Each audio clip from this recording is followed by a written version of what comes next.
Hello, my name is Mike Gaines, and this is Home Gains. Today, we're going to be talking about a termite report. Why do you get one? What's important? What is a seller looking for? What is a buyer looking for? So, we're going to talk about the aspects of the report, the different parts, hopefully, find the information useful the next time you're looking at a termite report. All right, when you get a termite report, you're getting it as a part of a preparation of putting your home on the market. So you understand what's going on with the property.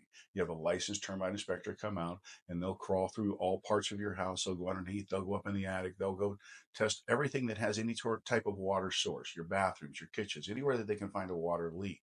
What they're looking for is active infestation of termites. They're looking for dry rot. They're looking for fungus, anything that is damaging the wood structure of your home. There are two parts to a termite report. There's section one and section two. So as an inspector goes through the property, he's looking for that active infestation damage, anything that's causing the wood to be deteriorating. That is classified as a section one item. And those items need to be repaired because that damage will continue on. That fungus will continue, those termites will keep eating. So you want to get in there and you want to fix that section one work. In the back of the termite report, there's a page that lists all of those items individually and the costs associated with repairing those items. So you get an idea of what it takes to fix those Section 1 items. And when you have all of those items fixed, you get what's called a Section 1 clearance. Now, sellers, they aren't so apt to get those anymore. There was a time way back in the day when you would write an offer for a home for a buyer and you'd ask the seller, I want a Section 1 clearance. And during that escrow period, they get all of those items repaired and the termite repair company would give you a Section 1 clearance, and you knew that all the items described in the report had been repaired. So those days have passed. There's so much competition for properties now. A lot of people are buying them as is. So that's another concern we'll talk about a little bit later. When you're looking at your section one items, there's also another part in there that can say further inspection or separate bid. You want to be really aware of those because you could have situations where they're calling something in a shower, let's say, and they're saying, we can't tell, but we think maybe there's some damage behind that tile. So that's a further inspection. Well, if a buyer comes in and says, well, I want to do a further inspection and see what's back there, if you take that shower apart and you decide, you know what, I don't want to buy this house because I think there's too much damage back there. Well, the buyer's liable for putting it all back together. So be careful when you see those additional bids or more information needed because they could lead to bigger problems that either the seller or the buyer will be responsible for. You want to be comfortable in knowing what's going on with the property and get more information about those items if you can. And that way you can make a determination on either how much you want to sell your home for or how much you want to pay for it when you buy it. All right, another part of the report is called Section 2.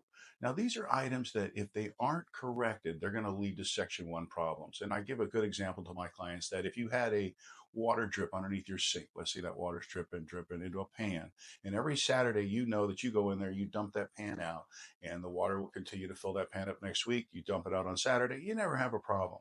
But let's say one Saturday you forget, you're out of town, and that pan overflows. Now that water is going to now get onto the bottom of your cabinet and start damaging the wood, the fungus, the dry rot, all those types of things happen when water gets on wood. So that's a problem that you'd want to correct so that you didn't have Section 1 problems occur. Other Section 2 items you want to look for are downspouts, where water collects around the eaves of your roof. If that's not properly draining, that water will get up underneath those eaves, and that's a real common area where you see Section 1 damage. So I always recommend that you make sure that you take care of the Section 2 items because they're going to lead to Section 1 problems. There are a couple other Section 2 items that you want to keep an eye on. If you have a lot of plants that are around the perimeter of your foundation and you have an automatic drip system that water those plants, well, that moisture is going to draw termites in. And you want to be careful because when those termites get in there, they're going to look for something to eat. In that report, you're going to also see something that's described as cellulose debris. And cellulose debris is construction material, leaves, things that were left underneath the house that now that moisture has drawn termites in. They find that wood, they start eating it, and then they work their way up into the structure of your home. So when you see that report and it talks about moisture or cellulose debris, you want to take care of those items so once again you don't have Section 1 problems down the road. When a buyer and a seller are looking at the report, they can view a Section 1 item completely differently. Let's say a seller gets the report back and that report says that the shower pan is leaking and it's a Section 1 item. Well, that can be a big project. You have to take the entire shower out. You take the shower out, now you're tearing out the whole bathroom. And the seller's looking at that as a bathroom remodel, a $40,000 job that they just don't want to do prior to going on the market. So they have some concerns of how they should address this when they put it on the market. Should they give a price adjustment, or should they give a credit? Should they talk about the buyer about the fact that it's there and they understand it and that's why they priced it the way they did? So when you have a section of one item and you're a seller, you have concerns about how it's going to affect the value of the home and the desirability of the buyers.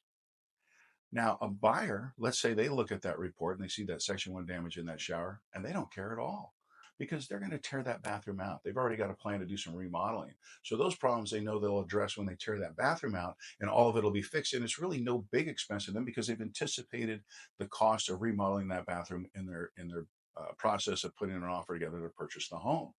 So when you look at a section one item, the seller can look at it one way, the buyer can look at it another way. So you want to address that so that you don't have any problems in the escrow. You want to make sure that the buyer feels comfortable with the property and the seller knows what he's selling. We are in an extremely competitive buyer's market. So often buyers offer to purchase a home as is. They don't want any repairs done. They don't want the seller to have any obligations to fix any of the termite issues. And so when they close that escrow, they often forget about some of those items, or they only take care of the section one items.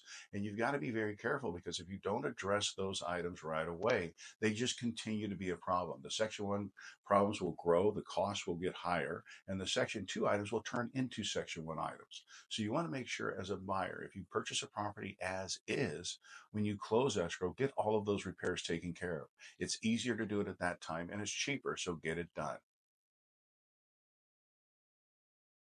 One recommendation I have is when you put your property on the market and in your descriptions, when you talk about the property, never say that you have the termite report available or the home inspection available. You've got to be careful because if you go into contract and an underwriter who is processing the loan for the buyer looks at that MLS listing and sees that you have a termite report available, they could ask for that report. And as they review that report, they could come back and ask you to repair all of the section one work. Well, this really creates a problem in the transaction because the seller has sold the property to the buyer as is. The buyer didn't anticipate to have to do these repairs prior to the close of escrow. So this is a problem that occurs. It's been occurring more often in our area. So be very careful where you put that information. You're going to give the seller, or excuse me, you're going to give the buyer the termite report and the home inspection anyways. So there's no need to post it on the MLS. Well, I hope you found that information about a termite report useful. If you have any questions about today's video or any questions about real estate at all, please send us an email. We'll be happy to talk about it more. My name is Mike Gaines. This is Home Gaines. Don't forget to subscribe and like, and have a great day.